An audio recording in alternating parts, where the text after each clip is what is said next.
Senior model designer Andrew Seenan drives his own version of the BMW Mini Cooper to work at Lego Hub Billund.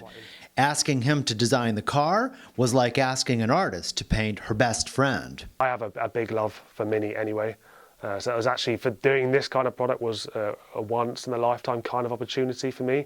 It's not very often that you get to design your dream car at your job.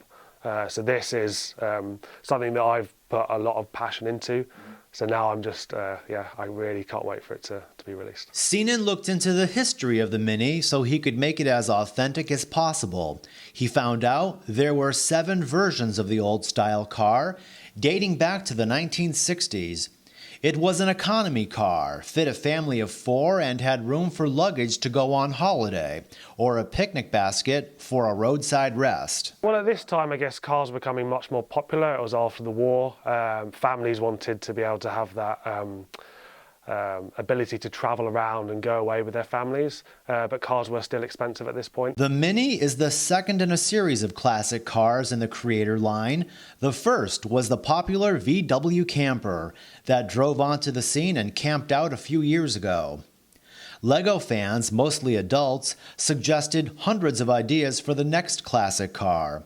The design team researched which were the most popular, then picked one sure to generate mass appeal. There's so many cars that we could choose from, but I think the Mini Cooper is just one of those icons that it really just stands out. It's something that everybody knows, and I think across cultures it's also something that a lot of people have a connection with. Seenan worked closely with BMW on the Mini design.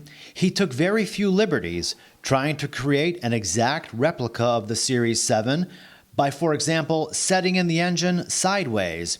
But there were limitations. While the real Mini windshield is curved, it's flat on the model because there are no curved Lego windshields.